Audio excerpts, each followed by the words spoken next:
Welcome to Season 2 of the Biz Show, sponsored by InvestQuire. And now, your hosts, Barry and Lisa. Good morning, Barry. Good morning, Lisa. How are you today? I'm doing okay, just trying to stay healthy. A lot of people are sick around us, and I hope everybody has a wonderful holiday coming up because there's some flu bugs going around. I think you just had it yourself, right? I did. I just had the flu, and it's not fun. Being Nope, sick is not fun whatsoever at all.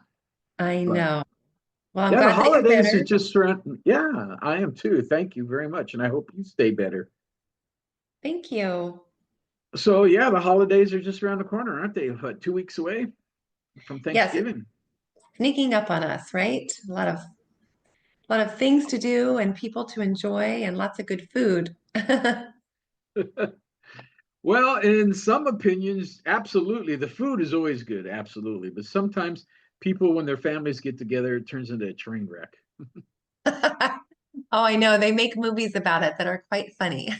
Yes, they Watch. do. But thankfully, I don't have a family like that. I'm very grateful for having pleasant holiday memories. And as I get older, the traditions are changing, but nonetheless, I still have a lot of memories sacred to my heart. So I hope everybody enjoys their Thanksgiving coming up. It's just one of those holidays where you could just sit back and reflect and have gratitude like we're supposed to have every day.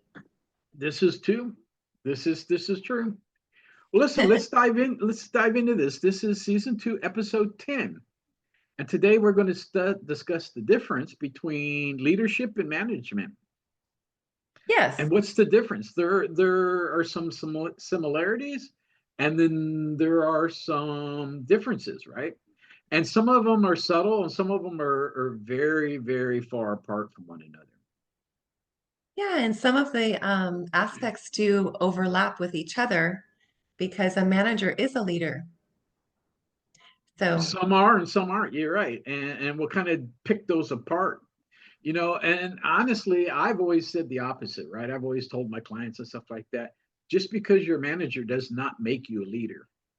And and we'll talk about those and what those differences are. Some of them, as you mentioned, are very subtle, and some of them are miles and miles apart.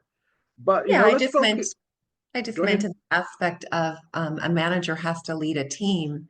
I didn't mean in the ways that we're going to Right, discuss on this podcast today, but I was right. just meaning that it does have to have leadership skills and aptitude to lead a team and to make sure that they respect their manager. So in a leadership sort of way. That's all I meant.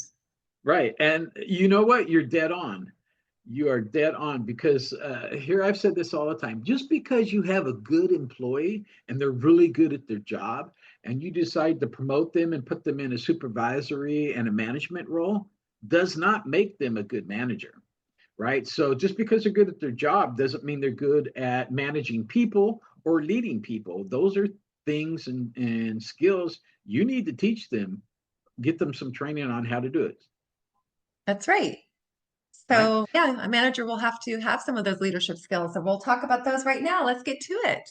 Let's get to it. So what motives, leaders, let's talk about leaders real just quickly. We'll talk about both, but leaders, you know, you take a look at the leaders out there in the world, right? You got, Winston Churchill, you've got Bill Gates, you've got Elon Musk, you got all these people who are leaders. And what they do is they motivate people, they influence people, and they build strong relationships, right? And they also have the vision of the direction that a project or a company is going to go, right? You could call them the strategic part, right? Because typically, when you look at managers and leaders, you're looking at the tactical and strategic. So they would be the strategic part. And the tactical part then is the manager, right? They're the doers. They're the ones that execute whatever the processes are. The leaders given the vision, and this is what we're going to do.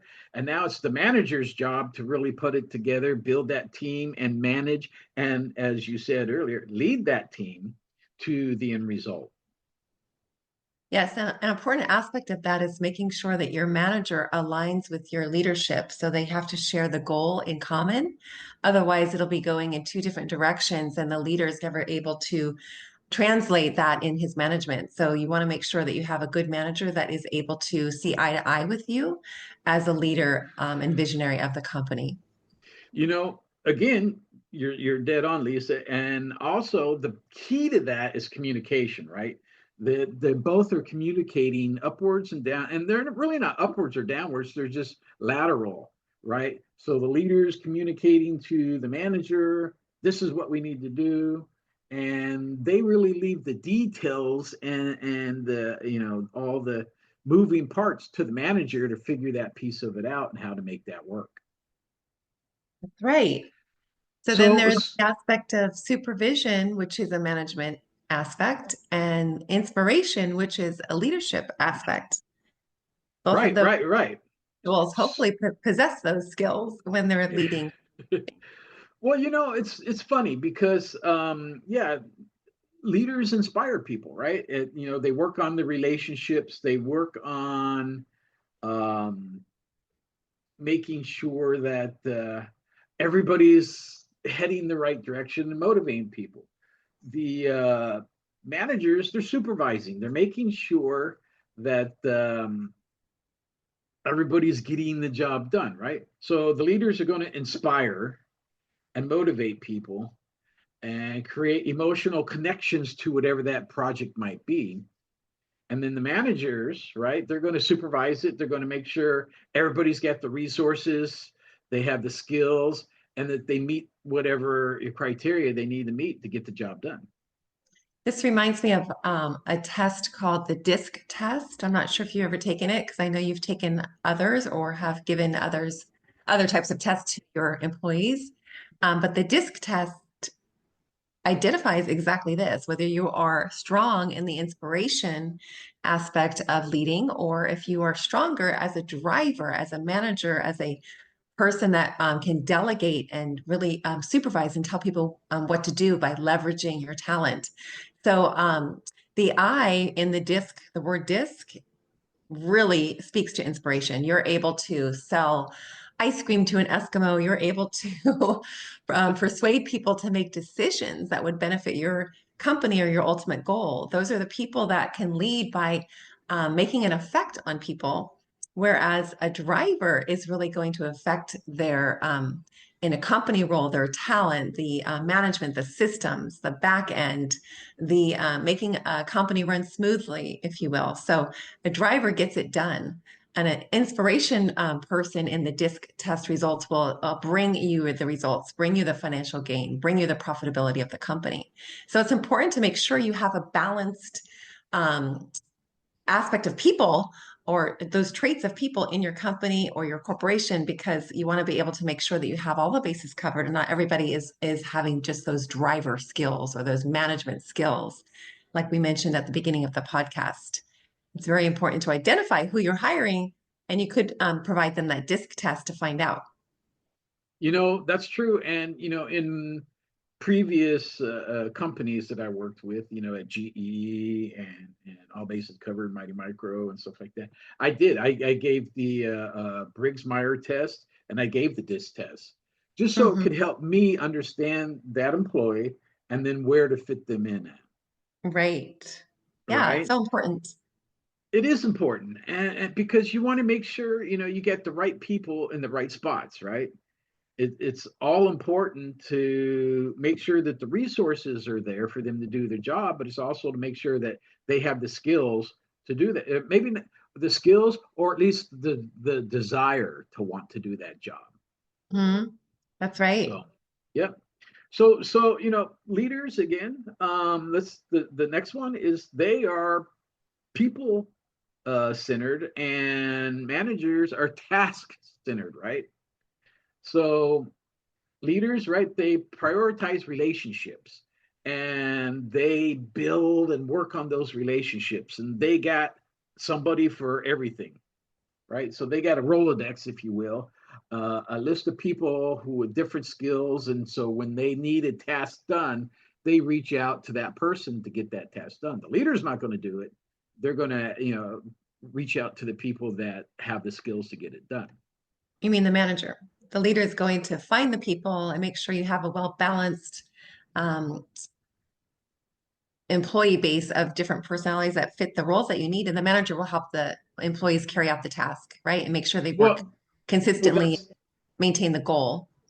that's the next side of it, right? So task centered is now the manager who Right. has got those people, and then they are going to break that whatever that project is down into task and chunks of it, and let's get this done, and who's working on this and who's working on that, and then they're going to supervise them and make sure that those tasks get done or they're maintained properly.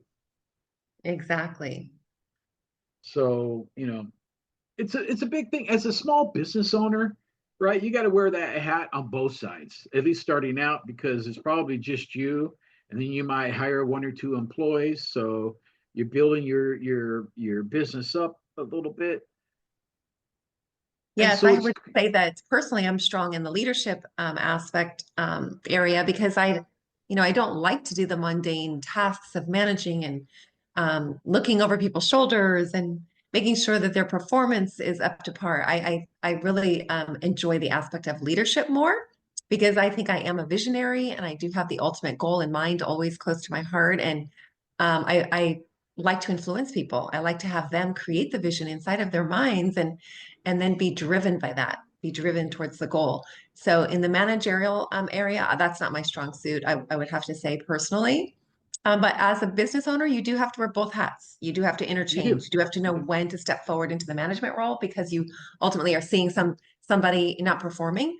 And so you're going to have to put on a different hat that day. So there is a lot of people that own businesses that do wear both hats because they don't have a person that is in each role. So You and I are definitely, cut from the same cloth. I'm a leader too, right? However, I started out as a manager. yeah. Um, and I kind of got thrust into the roles of leadership by, um, working for a company and just working my way up the ranks through those companies. The leadership stuff's coming, and then so I had to really start studying leadership and all the things that go along with that. And then I had staff of 157 employees. As a leader, you can't manage all those people. You need managers. They say an effective manager can only manage 10 to 12 people effectively. After that, it's too big, it's too encompassing, and you really need middle managers in there to help you get the job done. And then as you move up the ranks into becoming a leader, right? Now you're the CEO of a company. Well, who are your middle managers? You got vice presidents, you've got directors, and then you've got, team leads and stuff like that. So it's broken down into kind of tiers and chunks, if you will, of different levels of managers slash leaders in a corporate environment, and that effectively makes it work. I'll say this: I've been, my history, so I won't go into those details, but um, a CEO of a company, the best CEO of a company that you can get to run your organization is a generalist, right? I think I've said this before. They know a little bit about everything in the company, all the different departments, but they're not the detail orientated person and they're not the experts, right? You don't want a accountant to be the CEO of a company because then they're just focused on accounting, and then marketing and sales and all that stuff falls off the wayside, and they're just worried about billing and paying the bills and stuff like that. On the flip side, you don't want your IT director to become the CEO of the company because then they are focused on technology.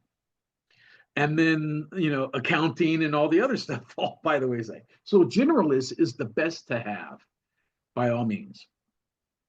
So, you know, the next thing that you take a look at is, and this kind of leads into just what you were saying, right? Long-term impact versus short-term impact. And the long-term impact again is leader, strategic, and leans towards that. And the short term is the managers, because the leader is the visionary who looks at the long goal and has that vision, whereas the manager, executes whatever this month or the next year might be. Right. The short term versus long term. Yeah, the leader has the vision for the long term goal, and the manager executes it every single day. Hopefully. Hopefully, yes. Some days are better than others, but you know, leaders always think about their legacy, right? What legacy am I going to leave behind? And that legacy might be something as simple as the company, right? You're going to be move on at some point. You're going to retire, and you're going to have a succession where you hand that company off to somebody else. But that's still your legacy. Leaders also are able to have innovative thinking and think about when it's time to pivot or change the course in order to sustain the business or to create a higher profitability. So they're always looking ahead. They're always thinking, okay, what do I need to do to get to that goal? Oh, what we're doing right now isn't working. We're not seeing the numbers. We're not seeing the productivity. So they're always thinking of ways to strategically pivot or switch or adapt new policies. And then they will, of course, have a meeting with their manager to execute those. So there's always the opportunity for a leader to think about how to do things differently, to explore new ideas that they can incorporate into the company and into their systems so that they could generate a higher level of business, right? That's ultimately the goal of a company, is to become more profitable and be able to have a company that people enjoy working at, because then they could see the results happening every day. And that's really where the leadership is driving from. So they have to pivot. They have to think large. They're constantly a step ahead of the management, right?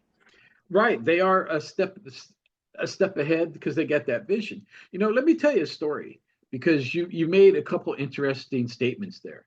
Um, as a leader working for a company, you got this vision, right? And so you give it to your managers and you let them run with it. But here's the story. How long should it take to get that task done? That's a good question. And as a leader, I found that it's hard to kind of put a time frame on it. Some leaders are like, okay, I'm going to give this 2 years, and we're going to work on this for 2 years. And after 2 years, if it doesn't work, what you said earlier, we need to pivot. All right. And we need to pivot. We need to kill this project and move on to the next. Sometimes you sink a lot of money into a project. And this is the VA, right? The Veterans Administration, they really worked and built their own system called Vista for their healthcare records. And they spent billions and billions and billions. I'm talking like $40 billion on building this software to manage records and stuff like that. And at a certain point, they had to stop, pivot, and now they're going to focus on going with Epic systems and throw that $40 billion away on a system that they built.